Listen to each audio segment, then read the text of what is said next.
pessoal, boa tarde.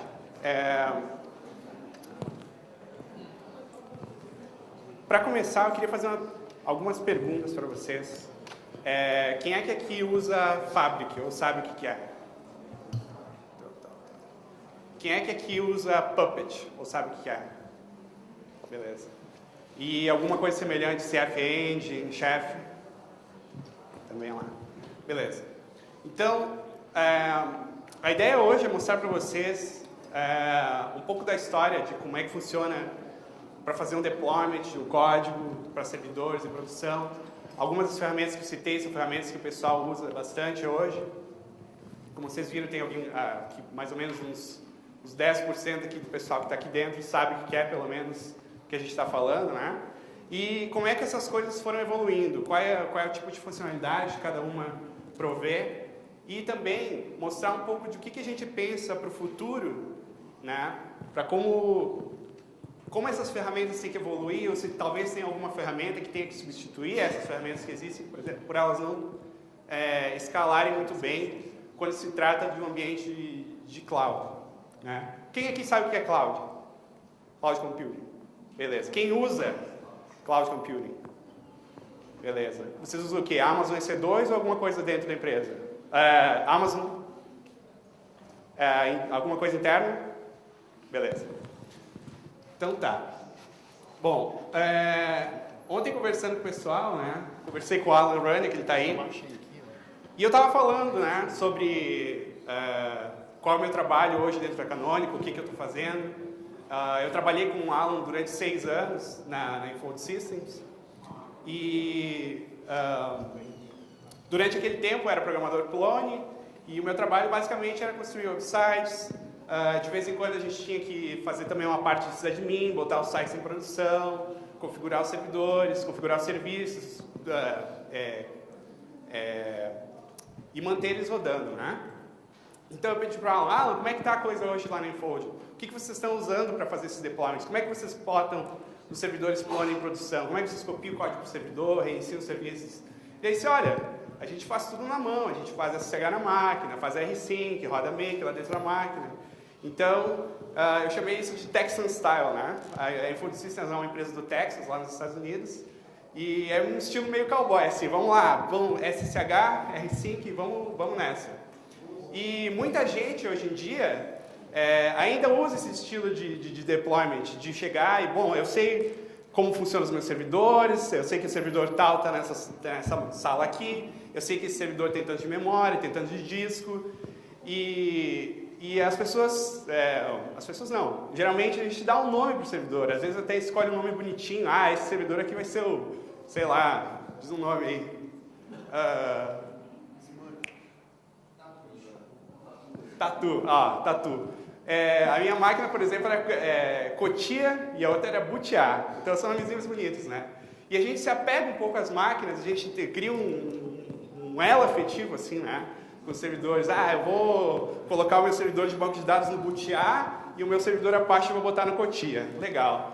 Então, muitas dessas ferramentas que existem hoje em dia, como o Fabric, como o Puppet, elas se baseiam nesse modelo de que você sabe qual é a máquina que você vai colocar o serviço. A primeira coisa que você faz, você define máquina tal, vai rodar serviço tal. E aí você começa a desenvolver o seu script de deployment, né? Mas muitas vezes não é tão fácil assim. Quando você vai evoluindo a sua forma de desenvolvimento, às vezes você tem que ter ambientes separados, às vezes você tem que ter máquinas separadas. Geralmente que se tem o quê? Um ambiente de desenvolvimento, onde os desenvolvedores estão trabalhando no código. Você tem um ambiente de staging, onde você vai testar o código que os desenvolvedores estão desenvolvendo, para depois você colocar em produção. Então você vai fazendo, você pega o código que está sendo desenvolvido, coloca no staging, testa ele, garante que está tudo funcionando do jeito certo, e depois você tem que fazer um outro deployment do que está rodando em staging para produção. E tem vários passos aí no meio, né? Tem que controlar versões de pacotes, versões de software e tal. E se você usa aí uma forma meio arcaica, assim, digamos, de fazer deployment, de você ter que entrar em cada servidor, atualizar o código, rodar comando aqui, comando ali, isso acaba se tornando muito chato. Por isso que essas ferramentas foram surgindo, como o Fabric, como o Puppet. para você ter, digamos assim, templates de como os seus serviços estão configurados, você ter um script mesmo, de passo a passo, como é feito o deployment, e você dizer assim, ó, servidor, roda esse script aqui e garanta que os meus serviços estão rodando, garanta que essa versão do código está instalada, garanta que os serviços estão rodando, que os cron jobs estão no lugar certo. Bom, como eu falei, né, isso às vezes não escala muito bem. O que acontece também? Eu preciso de um servidor novo. Aí você faz lá uma aquisição para o departamento de compras, o departamento de compras vai lá, compra o servidor, às vezes demora meses para chegar, aí você tem que configurar o sistema operacional, pegar um CDzinho, botar na máquina, passar todo aquele passo a passo assim, de configuração, né? Isso é uma tarefa muito repetitiva, demora muito tempo para se fazer isso. E geralmente o pessoal, quando chega nessa parte, pensa, como é que eu posso automatizar isso? Porque conforme a sua empresa vai crescendo, conforme o seu projeto vai crescendo, você não pode ficar todo dia lá botando um CDzinho na máquina, botando um CDzinho na outra e instalando, né? Então, isso também foi uma coisa que levou ao crescimento, ao nascimento do cloud, né? A facilidade de automatizar essa tarefa de provisionar uma máquina nova, de se provisionar uma instância nova, de você dizer assim, hoje eu preciso de uma instância pequena, você manda rodar, está rodando a instância, questão de segundos, né? Daqui a pouco você diz, minha instância pequena não funciona mais, não serve mais para o serviço que eu estou rodando, você para a instância pequena, sobe uma instância grande e está rodando tudo de novo. E ter essas ferramentas de automatização, de deployment, facilita muito essa migração. Se você já tinha isso com máquinas físicas, e depois você traz isso para o contexto de cloud, é muito legal, você reaproveitou todo aquele trabalho e facilitou muito a tarefa, né, dessa migração. Então, como eu disse, quais os passos que você geralmente precisa para trazer um servidor novo? Precisa do hardware, vai fazer, sei lá, firmware updates na máquina, você precisa ligar lá na rede, você precisa ligar lá na energia, você precisa provisionar o sistema operacional, colocar o CD, às vezes, quem sabe, você usa Pixie Booting, uma maneira de automatizar a instalação do software, você pode usar Seeding, para quem usa distribuições Debian sabe mais ou menos como é que funciona, você tem um arquivo que tem todos os parâmetros de cada pacote que ele pediria na hora de instalação, e você dá esse parâmetro, esse arquivo para o instalador, e ele vai fornecer as respostas para cada pacote, né? E depois disso tudo, o que você precisa? Você precisa botar a sua aplicação para rodar no sistema, né? Então, são vários passos para chegar da máquina física até a máquina rodando. Bom, cloud. Como eu já falei, os tipos de problema que resolve. Provisionar hardware. Quando você tem uma máquina rodando cloud, seja dentro da sua rede, ou você está usando o serviço da Amazon, você diz, não, eu quero uma máquina agora, e você tem a máquina agora. Você não precisa ficar esperando para conseguir essa máquina rodando. É mais fácil para você provisionar um sistema operacional? Sim, é mais fácil. Por quê? Porque tem na Amazon, por exemplo, imagens prontas de Ubuntu, de Fedora, de Red Hat, sei lá, todos os sistemas que você quiser tem lá, até o Windows. Mas uma coisa que acontece bastante também é as pessoas basearem o deployment delas em fazer uma imagem não só do sistema operacional, mas também da aplicação já configurada. E aí o que acontece? Bom, eu tenho a minha imagem aqui, a versão X do sistema. Aí eu quero atualizar o sistema, eu tenho que criar uma AMI nova lá na Amazon. E aí você acaba criando versões novas da imagem, do sistema que você vai rodar no seu servidor, e isso aí também não escala muito bem, né? Para isso, essas ferramentas também são úteis. Ao invés de você criar imagem nova, você usar um Puppet, um Fabric, para você iniciar uma instância zerada e aplicando os passos de deployment nela para ela chegar ao estado de servidor, de serviço rodando que você quer, né? Então, outra coisa interessante, a homogeneidade dessas instâncias é muito legal, porque aí você não se preocupa, esse servidor aqui, ele tem um disco configurado de tal forma, ele está em rede, está não sei o quê, ou você vai pensar, esse aqui tem processador que é um Xeon, esse aqui tem um processador que é AMD e tal. Quando você está rodando nas nuvens, você tem instâncias praticamente homogêneas. Claro, o tipo de instância que você escolher, ou a zona que ela estiver rodando na Amazon, tem algumas diferenças, mas, em geral, é um ambiente bem homogêneo. Uma coisa muito importante para o que eu vou falar em seguida é uma coisa que você tem no começo. Quando você tem uma máquina física, você meio que se apega nela. Ah, esse aqui é meu servidorzinho Cotia, ele é bonitinho, eu tenho um adesivo da Hello Kitty nele, né? E quando você está rodando no cloud, você meio que não se apega mais tanto às máquinas. Você tem uma instância rodando, morreu a instância, bom, vou levantar uma nova. Você quer aplicar uma atualização? Bom, vou aplicar a atualização. Se eu tenho o meu script de deployment já mais ou menos configurado, você não se preocupa muito se der problema. Deu problema? Levanta uma instância nova, configura tudo direitinho e sai rodando.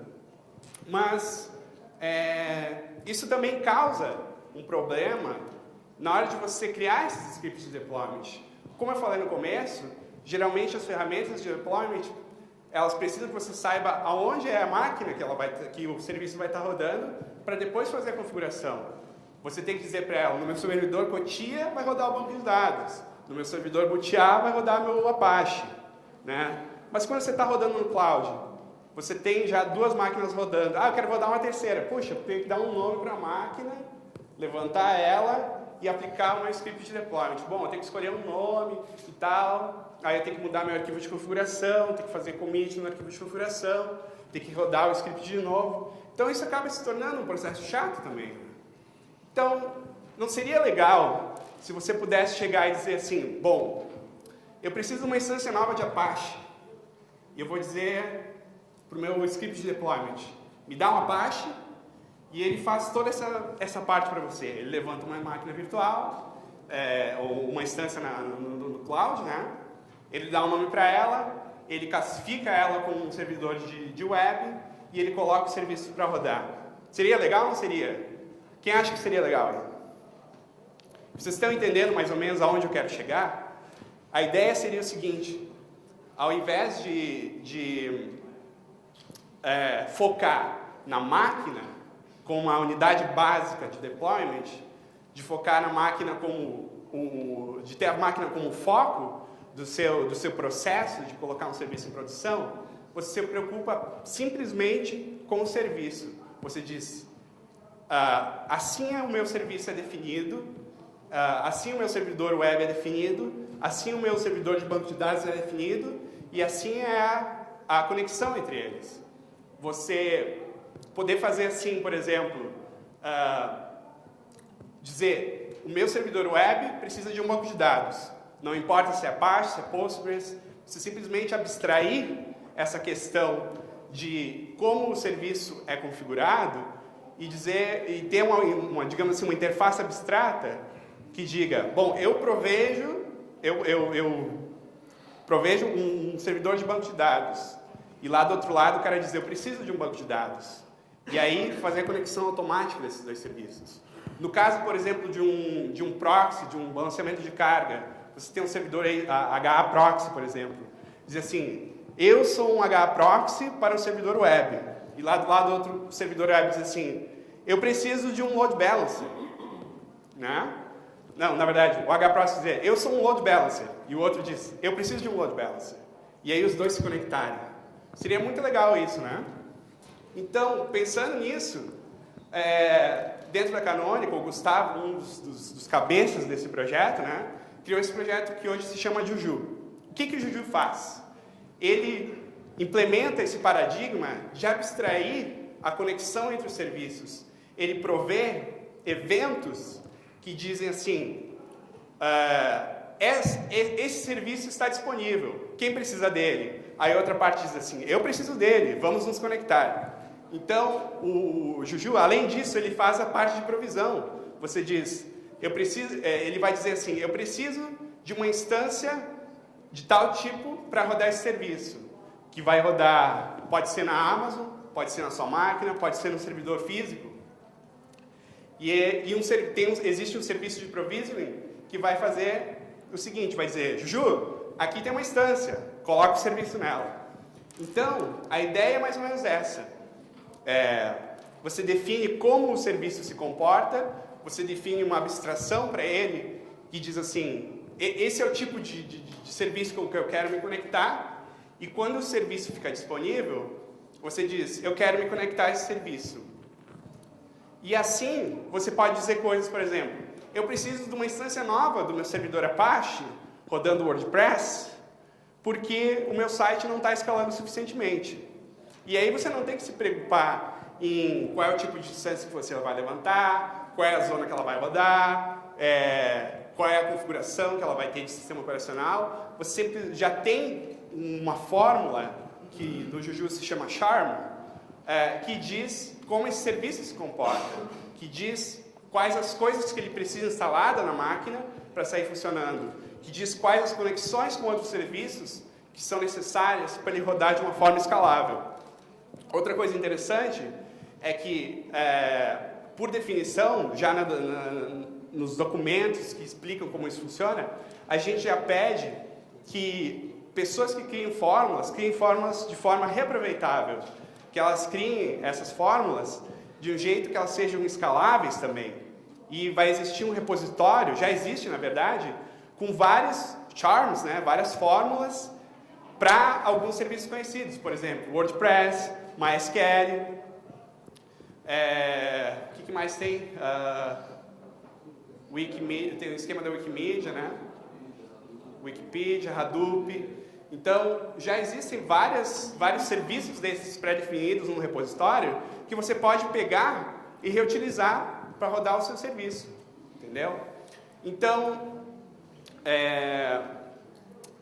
a ideia basicamente é essa, você cria essa fórmula e você tem eventos que você pode se conectar. Esses eventos, esses hooks, basicamente são um script, pode ser shell script, pode ser um Python script, pode ser em Hub, pode ser na linguagem que você quiser. Ele simplesmente precisa que ele seja um executável e que ele responda aquele evento e faça alguma coisa para configurar o seu serviço para o serviço sair rodando.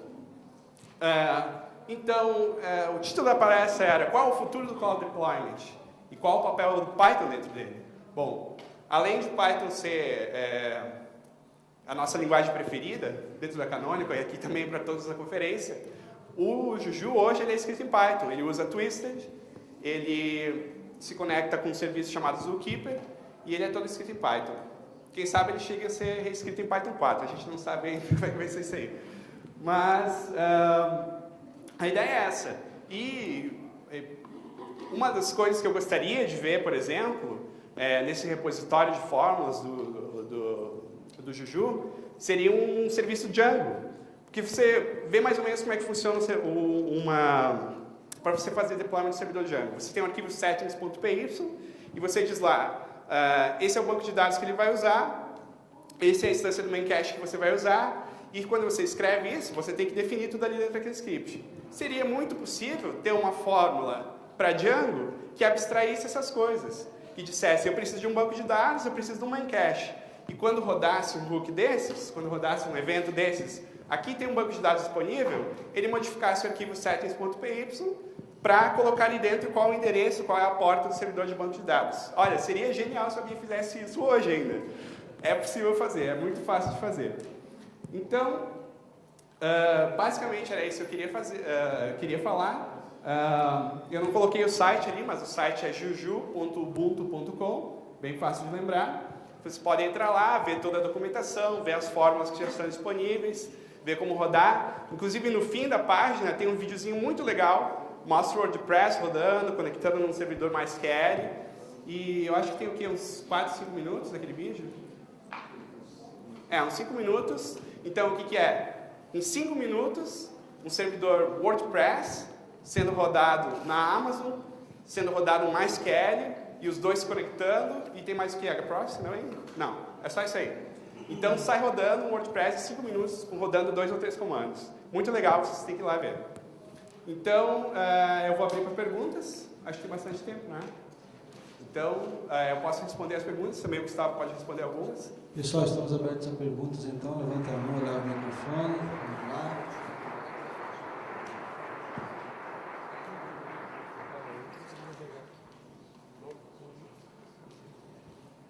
Pelo que eu entendi, o Juju está numa camada, nessa camada de conectar as aplicações. Ou seja, ele não está se preocupando com o gerenciamento da infraestrutura, IaaS, esse tipo de coisa. Isso. Ele não entra nesse mérito, é isso?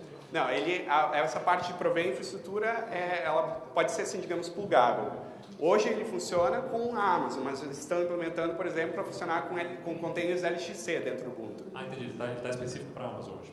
Isso, hoje está específico para a Amazon, mas é bem genérico e pode ser feito qualquer tipo de coisa que você fazer. OpenStack também funciona. Ah, também? Isso. Duas coisas. Você tem algum exemplo de fórmula aí que você podia mostrar? Tem essa do WordPress aí, você consegue abrir o vídeo. Tá no site aí. Eu não sei, a internet está meio bugada aqui. Acho que o Gustavo tem no laptop dele, ele pode mostrar. O Juju ele também vai iniciando as instâncias na Amazon ou não? Ele já assume que você está com isso iniciado? Sim, ele inicia as instâncias na Amazon, você diz assim, eu quero um serviço, ele vai iniciar uma instância, configurar toda a instância e, digamos, o Gustavo tem uma definição bem legal para ele. O Juju é como se fosse um Skynet, depois que ele toma conta da máquina, você não faz mais nada, né? E vocês usam o que para iniciar lá? Usa o Boto, usa direto a API? É o TXAWS, não é? É uma biblioteca do Twist, que usa Twisted, né, para se conectar com a Amazon. Microfone? Deixa eu dar o meu.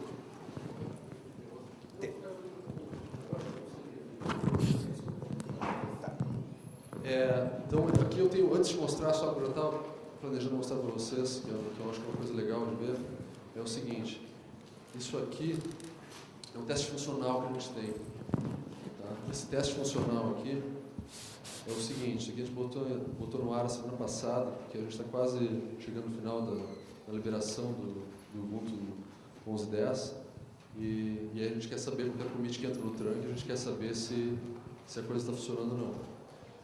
Então, a gente botou um scriptzinho básico rodando, sempre que entra uma versão nova, roda esse script. Então, é um exemplo legal, porque isso aqui tem que funcionar sempre e dar uma ideia para vocês da simplicidade do que é um deployment com o Juju.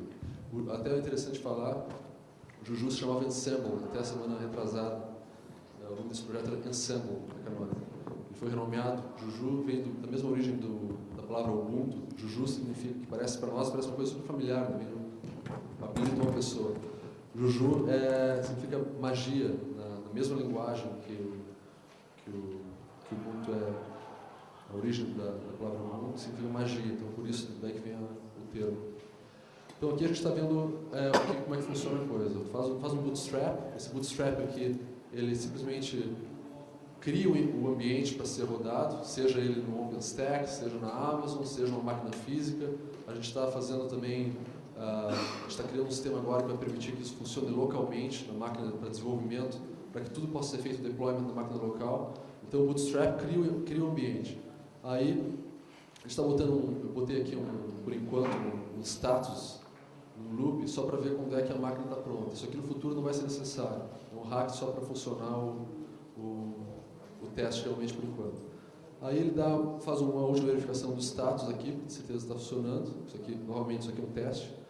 Usa um repositório local, faz o deployment do WordPress e do MySQL aqui, dos dois, e ele cria a relação entre eles. O interessante de observar aqui é o seguinte, às vezes vocês podem estar imaginando vários outros sistemas que são semelhantes a esse.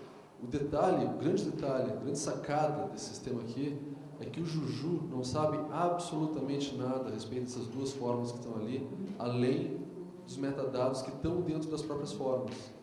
Então, a imagem que está lá remota não foi preparada, é uma imagem básica do Ubuntu. O Juju não tem nenhuma especialização pré-definida para essas imagens e tanto o WordPress quanto o MySQL o Juju não tem nenhum código específico dentro dele a respeito do WordPress, ou do MySQL, ou do Hadoop, ou de qualquer outra coisa. Então, a gente costuma fazer uma analogia também, dizendo que o Juju, na verdade, é um sistema de empacotamento para serviços. Você pode imaginar lá o Deb, Juju, é um empacotamento para serviços. Então, adicionou a relação, expôs o serviço, quer dizer, a partir daqui o serviço está acessível fora da... Que ótimo, vai morrer a bateria. Pega ali, por favor, mochila não.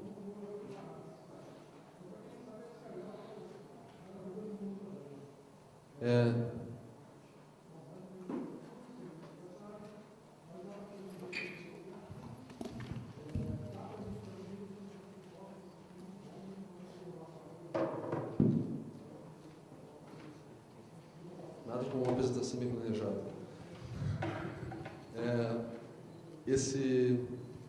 Então, ele vai expor o WordPress ali, faz o status, aí ele faz essa bobagem toda que acontece aqui embaixo, na verdade não tem nada a ver com o Juju. O que ele está fazendo aqui? Ele está esperando que o WordPress levante do outro lado. Ele está num loop ali, fazendo um wget para ver se o WordPress levanta, para verificar que realmente o teste funcional funcionou. Então ele espera até que o WordPress tenha base de dados e que esteja disponível para dizer, não, o teste está legal, esse teste funcionou.